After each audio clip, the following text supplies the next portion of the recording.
Alright, today we are going to look at the Pirates of Maracaibo Commanders expansion from Capstone Games.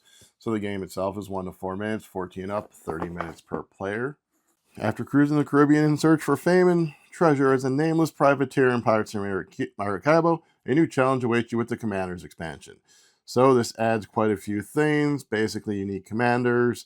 It does have the cards to enhance the solo mode, a variable explorer board, etc. So let's go ahead and get this open and show you all that stuff.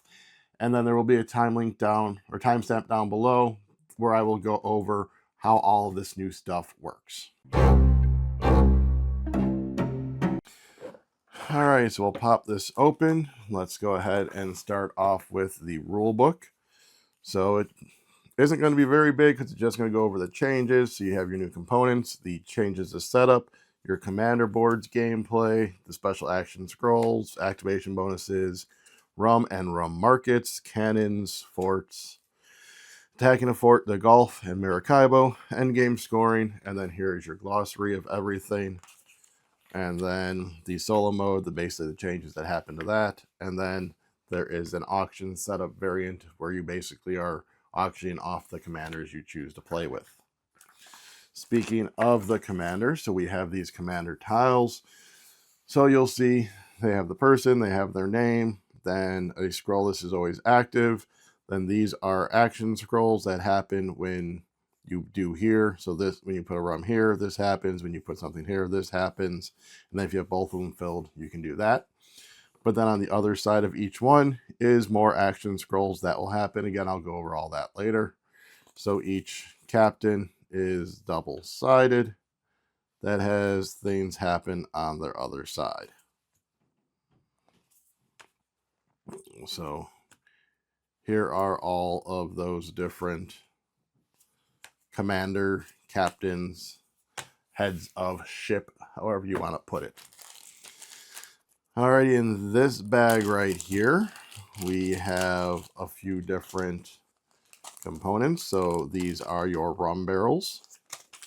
And then these are your cannons. And I don't even remember seeing, what's the little meeple guy for? Does that have to do with a certain captain, probably? A neutral explorer. I'm going to assume that has to do with one of the captain's special abilities. But yeah, so these are cannons, and then that neutral explorer. Next up in this bag, you are going to have, these are going to be going on setup on a couple of the island things, and then these are special black markets for certain captain or captains. We have new figureheads. These will just get shuffled in with the other figureheads in the game, and then you'll grab out a number as you would normally. So basically these have to do with rum and forts and cannons. So those are new figureheads. So these here are the forts, and let me grab this little blue guy out so I can show you how that interacts. But yeah, basically you have your forts, and then you'll see they have victory points and a strength that you have to accomplish. So this did come with two blue things. This was the one that works. This one was just kind of loose in the box. This does not fit. So I don't know if maybe it loosens up and they give you one for as the board loosens up, which I'll get into in a moment after we look at these cards. So again, for these cards, you're basically going to just shuffle these ones and twos into the respective decks and then use them just normally. But they basically then will have references to the cannons and the rums and so forth. So basically just like the cards from the base game, but in relation to the new stuff that is added in this expansion, obviously. And there is going to be one special one. I don't think I've gone by it yet. So here's some new islands, and then these are those solo cards. There we go. So this cursed ship, you'll see the hand. If at any point you enter into here, you have to stop, and then you can either take it for free or get the 5 coins as normal. Notice it does give you a permanent +4 attack, but is negative 10 points at the end of the game, which is quite lofty. Alrighty, so that is the new cards. So let's get into this new exploration board really quick. So first thing you'll notice is that it is double-sided. So you have that part and that part, and then that part and that part. So you can choose which side you want to do. And then this blue thing just goes in the middle to join them up like so.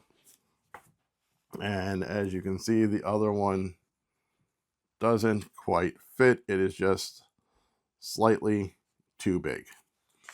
But that is what is included in the Pirates of Maracaibo Commanders expansion. So stick around, and I'm about to get into showing you the differences in setup and gameplay.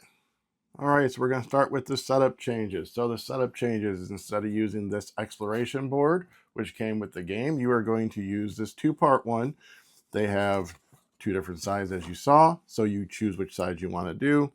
Go ahead and join them up, and then this is the exploration board you'll use for the game. The next thing is with the location cards.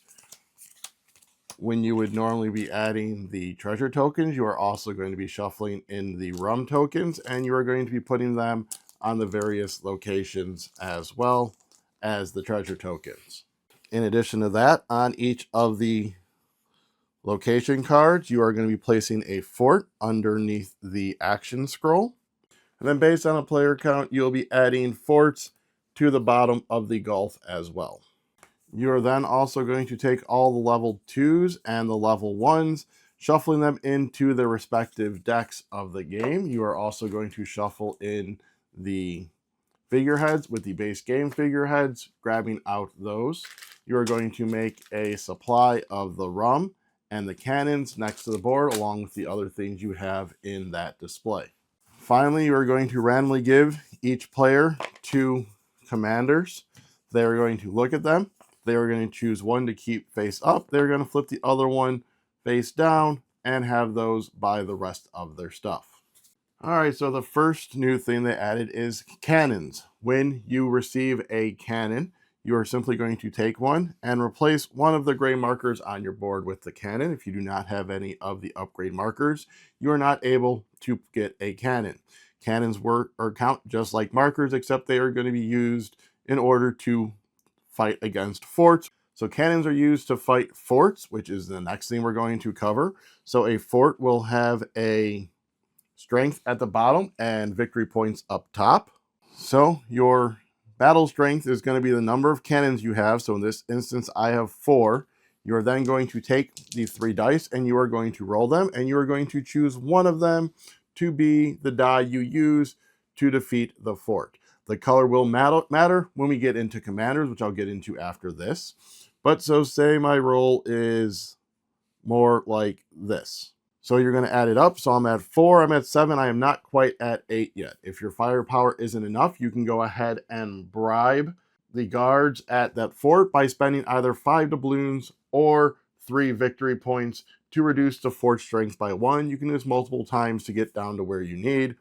But so say I ended up with this, I would use the yellow die. I have a 9. I would defeat this fort and gain 6 points. The other thing about forts is that they are typically located on the islands with the treasures on them. When you go to an island with a fort, you are going to, of course, do the treasure first. You're going to do your upgrade, and then you are either going to do the action on the card or the action on the fort, or attack the fort. And then that's how you attack the fort. There also may be some over here on the exploration board. But seeing as we have this set up with the rum token, that is the next thing we're going to go over, is the Rum Market.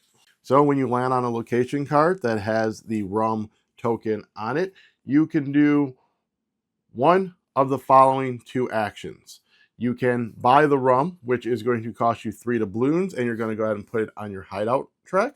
Or you're going to take that rum and trade it, putting it on your commander card to unlock a ability.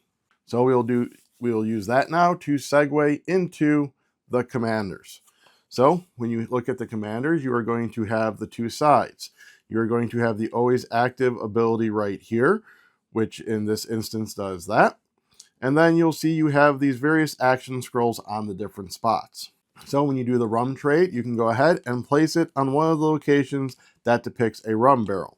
When you do, you are going to trigger the associated thing with it. So if you look down here, I can dig for 3 coins. If you end up filling both spots, then you will not only trigger, when you place this, you'll not only trigger this bottom one, you'll trigger the one in between the two. So this is where the color die that you use to defeat the fort matters. In this instance, it can be any color, but in these 3 instances, it needs to be the specific color, a green, a yellow, and a white.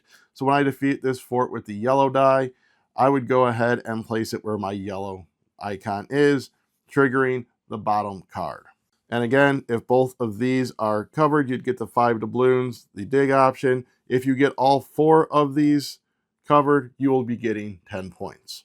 All the captains have various different powers. All those are covered in the book. I'm not going to go through all of those individually. As for the exploration board, there are a few things different with here. First off, during setup, besides placing the forts there are certain spots on the exploration board that shows forts. You'll be placing forts there, and those will be spots that you can attack forts as you land on them. Over here, when you reach the Gulf, you're going to stop. You're going to get your normal upgrade cube, but you're also going to get a cannon. In addition, you can do one of these actions, and one of these actions is where in a 3+ player game, there will be forts down here that you can attack. Then when someone reaches Maracaibo, you'll get the 3 points, the cube, and you'll be able to attack any fort that's still in the ocean, including forts that are in the Gulf, but not ones that are on the exploration board. And you're going to do that as if they have a -2 strength.